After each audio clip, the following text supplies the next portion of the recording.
Hey out there, hope you're all well. I thought it would be not a bad idea. Haven't done one before, but I thought it would be an idea to do a what's in my bag video. They seem to be sort of marginally popular on YouTube, and I've been shooting micro stock for a while now, and I'm kind of getting into video. So I just thought it would be something that might be helpful to the people that watch this channel, because I am focused on being as economical as possible. So it's tough with photography to be too economical, but that's my focus. So yeah, I'm just going to jump right into it right now. So my main camera is the Nikon Z6, Z6, I guess. Canada, it's a Z6. I'm filming it up with it right now, so I don't have it in my hands. Yeah, I think I've had it for a couple of years now, maybe a little longer. I can't really remember. I bought it when the Z6 Mark II came out, and then the first edition of it, the Mark I, I guess, went on sale for quite a bit. So I had been waiting for that to happen. It's just a way for me to save some money. Like, I know a lot of people want to always get the most current model, but I find that a good way to save some money is to buy the camera or your camera when the new sort of Mark II or the Mark III or whatever the new edition comes out. So that's what I did, and it saved me a bunch of money at the time. Okay, and the first lens that I bought when I bought the Z6, I actually bought the 14 to 30 f4 Z lens. It's the first time I ever had a super wide lens, and I bought this first with the Z6 because the F to Z adapter came free with the camera, and I already had the 24 to 120 F mount, and so I just thought, well, I'll use that till something comes out that's more consumer friendly, and then in the meantime, I would get this so that I would have a kind of a two-lens system. And I've really loved using the 1430 to 30 f4. It's a good focal range, so super happy with it. Yeah, so that's my main sort of wide-angle lens, or my only wide-angle lens. Okay, the next lens that I'm going to show you is the 24 to 200 f4 to f6.3 variable aperture zoom lens. Yeah, I got this when it came out. Once I saw some of the reviews, it looked good. And I'd sort of been waiting to see what would come out first, whether it would be the sort of 24 to 105, or sorry, 24 to 120, or this one. This came out first, and I thought it was even a great range, going up to 200. It would be nice if it was an f4, but so be it, because it kept the price down. I've loved using this lens. I think it's a enormously awesome lens, and no regrets buying this one. So mainly, I just essentially have a two-lens system for the most part. Gives me 14 up to 200. So it's been a great combo for me. Okay, so the next thing I'm going to show you is actually brand new. I got it yesterday, in fact, so super new. I was kind of actually waiting till I got this before I did this video. It's the Z mount 50 millimeter 1.8 prime. This is the first prime lens I've ever had in my life. I've never felt comfortable spending the money on primes. I always went with sort of more consumer-friendly zooms. But I got a gift card as part of a long service award from the place that I worked, and then Nikon had their lenses on sale just recently. So the combination of the sale and the gift card from work, I was able to get this at a really low price. So I just thought, you know what, I'll try the 50 mil first prime. It's always kind of the one you hear about you should get first if you're going to get a prime. So I'm really excited to use this. I'm pretty sure that I'm going to be taking a lot of pictures of my kid with this one, and my wife. So yes, new, excited to start shooting with this one. Okay, and then although I haven't really talked about it too much on this channel, but people that watch my microstock videos will have noted that I do shoot time-lapse videos, where I make time-lapse clips and I upload those as part of the videos that I submit to microstock, and I've made some money with that over the time. And so I kept my D750 to use for time-lapse. I just thought it's used.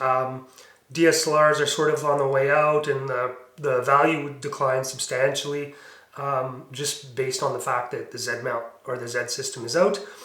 And because with time-lapse you put in a lot of you fire a lot of frames. So I just thought I would keep it, and I'd basically just run it down right into the ground. This one I bought used off Kijiji here in Calgary.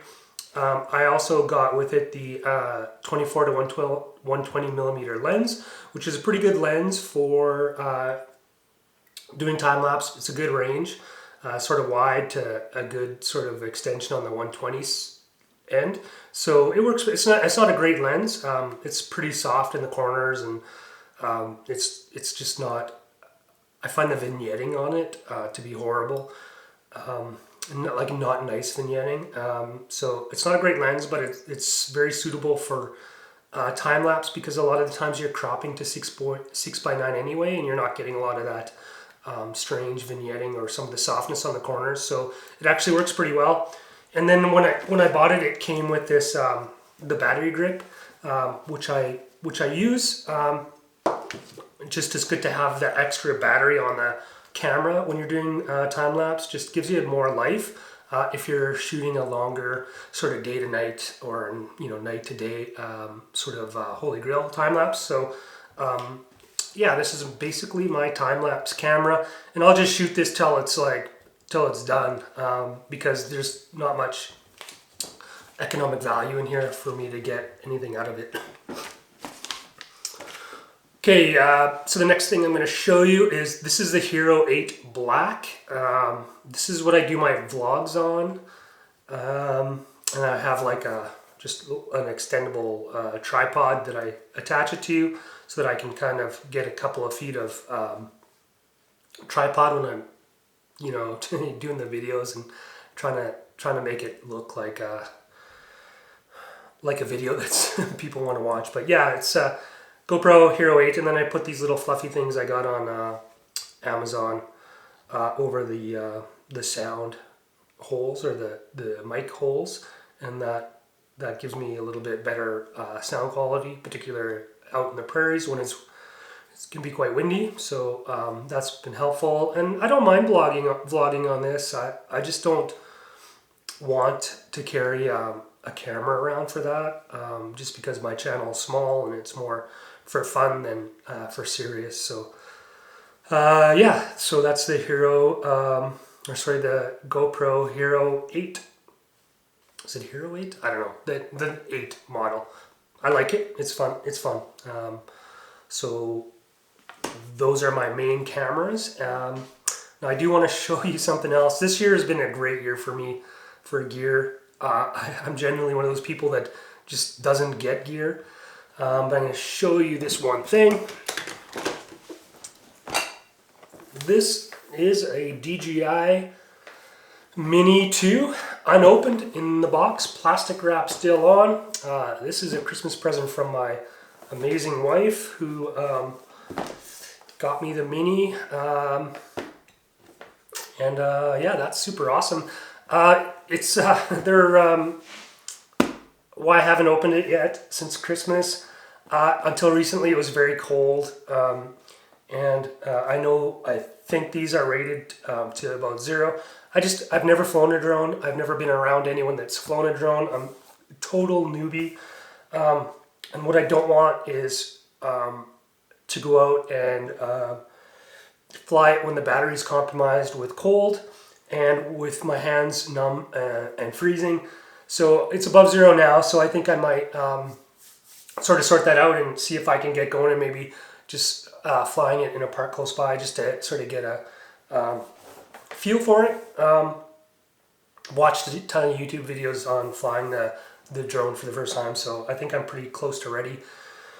This one I hope to really start my video for microstock going to get lots of aerial footage in the city and elsewhere, because this drone is small enough that I don't need a license or really to worry about flying it in too many places. So this is, I'm looking forward to this, and I'm also a little bit scared because I really want it to work, and I don't want to crash it into anything because I'll probably never get another one if it gets wrecked. But yeah, so those are my main video, my camera and my video tools, and then I do have a filter system as well that I use.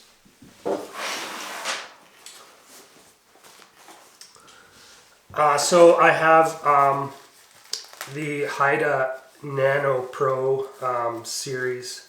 Is it Nano Pro? I think so. It's the older ones where you still have to screw in the filter holder. They're not the sort of magnetic ones that you see now.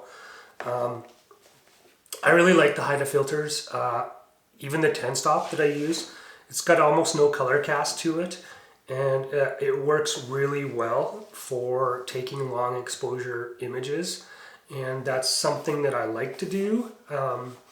Although I don't highlight that stuff on my channel too much because this is more stock oriented, more micro stock oriented, and so I don't put a lot of those for sale.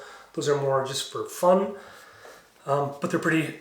But these Haida filters I really like, and I actually recommend because they're more economical, and they have a great color. They have as little color cast as you'd want in a filter set. So super happy with the Haida filters. And then for the video side, I do have I don't know if it's pronounced Gobi. I think they changed their name too recently.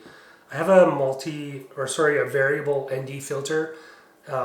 Just so that I can do video with it, just to keep it at 24 frames per second and not overexpose when I'm filming with a more of a open, like a lower aperture value. So this is for video, and then I have a couple other filters that I use, but I'm not going to go into that too much. And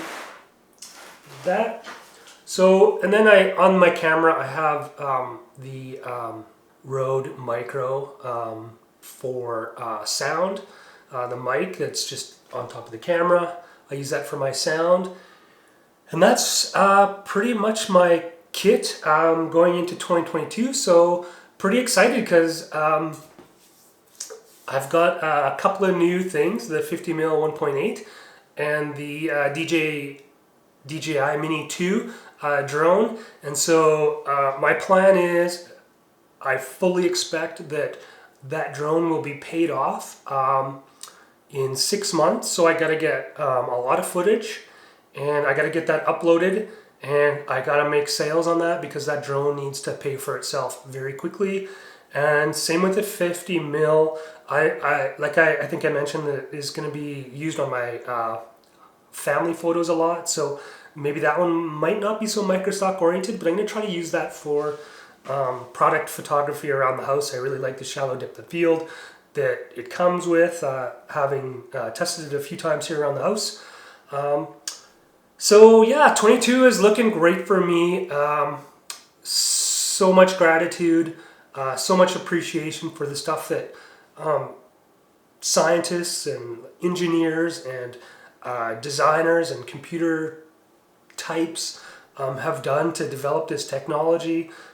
It floors me how amazing this stuff is. Starting to ramble here and go nowhere. So thanks for watching, and hope you guys all have a great 2022. I'm looking forward to things being better and making things better.